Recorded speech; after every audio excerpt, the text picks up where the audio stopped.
everyone, welcome back to my channel. My name is Lucy and I make videos on books, writing and cozy lifestyle, and in today's video I am recommending you some top vampire fantasy romance.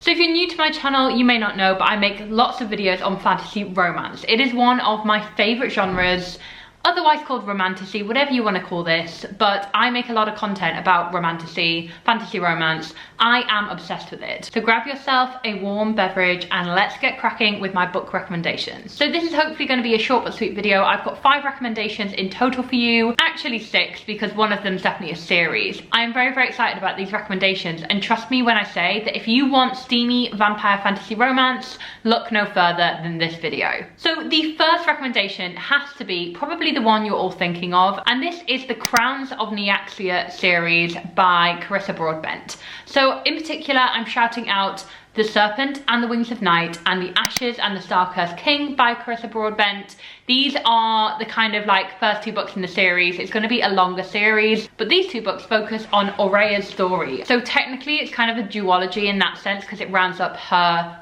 plotline. Now, for those of you who have never heard of the Crowns of Naia series before, or The Serpent and the Wings of Night, let me recap what it's about. So this follows Aurea, who is a human girl, and she's been rescued by the king of the vampires. He is called Vincent, and he is the Night-born king, where he is heading up the Hiaj vampire clan.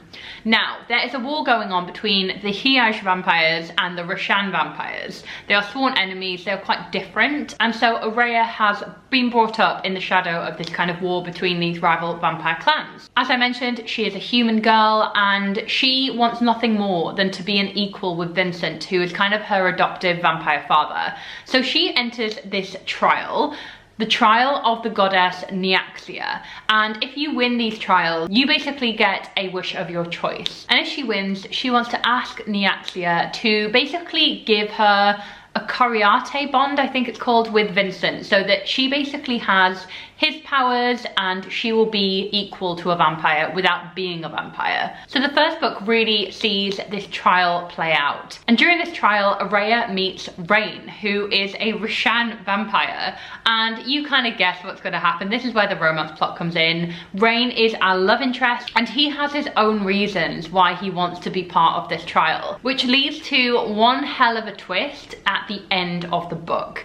So these 2 books are really, really great. I had a lot of fun reading them. There is enough spicy romance in these for my girlies who want a kind of steamy fantasy read, and also there's enough plot for those who just want a fun vampire fantasy tale. I must say these books are quite long, but I really did enjoy how they all played out, and I really enjoyed the second book as well, and the ending of the second book too.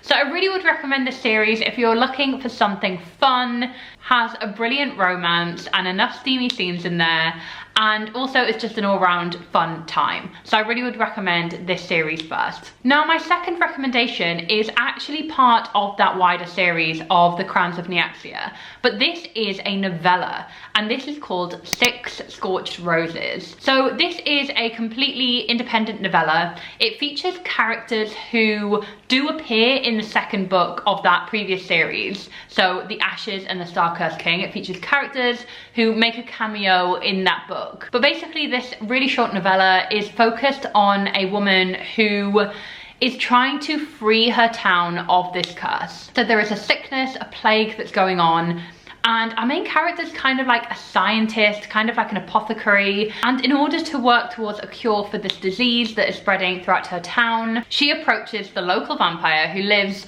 outside of the town, keeps himself to himself. His name is Vale, and he obviously keeps himself to himself. Like, this town does not trust vampires, does not like vampires.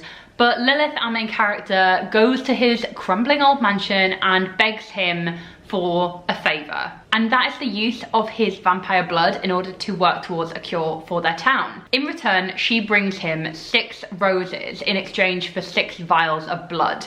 So she keeps going back to his house, they build up this relationship.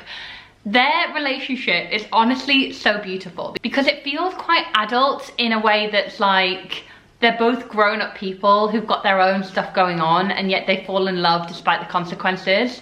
And this is a novella, so it's super short. You can read this in probably like a day. But oh my god, did I absolutely adore this novella. I think I liked it better than The Serpent and the Wings of Night and The Ashes and the Star-Cursed King. I think if you enjoyed the Serpent and the Wings of Night books, but there was something about it that was quite like slow to you and you want something more fast-paced, then definitely try out 6 Scorched Roses. I was blown away. I gave it 5 stars. Absolutely in love. The next recommendation is The Scarlet Veil by Shelby Maharin. So this is a spin-off to the Serpent and Dove book series. And that book series, including this book, is set in this world called Belterra, which is a kind of French-inspired medieval fantasy world. And it's a really lovely place. Like, you really get a sense of the setting. But this follows one of the characters in the Serpent and Dove series called Selly. And Selly in that series is quite meek, quite retiring. She, you know, doesn't really have a lot of substance to her, I guess. She goes through an awful thing where she ends up being very close to the death of her older sister, and she has quite a traumatic series of events in the original series. But in The Scarlet Veil, Selly really comes into her own. She ends up being kidnapped by a vampire called Mikal and brought to this vampire isle that nobody has heard of, nobody's seen before. Nobody knows this isle exists apart from the vampires who live in it. And there Selly forms bonds with Mikal, with his vampire court, with his family, and starts to understand that actually there is a curse at play with him as well. There are also a series of murders going on back in Belterra where several women have been found murdered, and Selly is trying to get to the bottom of this. And let's just say that that mystery and the mystery of Mikal's kind of own secrets definitely intertwine, and it results in a really, really great mystery plot, which I really enjoyed. The romance is definitely slow burn. I think if you're after something like mega steamy and you want like a happy romantic culmination at the end of the book, you're not gonna find that in this book. However, the reason I'm including it as romantasy is because there are enough like simmering scenes throughout the whole book. There is a particular scene in this kind of like brothel, which is in particular quite memorable, and I think if you like that slow burn tension, you will absolutely love this book. And I must say, when I originally reviewed this book on my channel, I did call this out for being over 500 pages. Like, it's a really meaty book. And not gonna lie, I did find the first half of the book quite tricky to get through, but I do feel like once you're over the initial world building and the exposition, it's a whale of a time. It's such a good book. So I really would recommend this if you want a slow burn, quite dark fantasy romance at the same time. Like, I really love how Shelby Maharin writes vampires in this world, so I really would recommend this one as well. Now, the next book I really want to recommend is A Duel with the Vampire Lord by Elise Cover. Now, this is part of the Married to Magic series by Elise Cover, and this basically features women who have to get married to magical creatures, as it kind of says in the name there. But this basically sees a forge maiden who has always been aware of the threat of vampires to her village. And her brother is part of a kind of vampire hunter collective. He is a vampire hunter, and her and her mother make weapons for these vampire hunters in order to fend off the vampire threat that is always encroaching their village. Then when vampires do descend on the village, she is taken by the vampire lord. His name is Lord Ruvan, and he takes Floriane, who's our main character, to his castle, and there she starts to be very confused because she's like, these vampires are not what I thought they were. They are really kind people, they are very nice, they're very pleasant, they're not trying to eat me, like, what's happening? Then she learns the secret of the vampires and their castle, and it turns out they are actually at war with other vampires, and they are trying to break a curse that has been on them for a very long time. And Floriane obviously was brought up to detest vampires, so she finds this really hard to reconcile, like between he is my enemy and actually he's a good guy who's just trying to defend,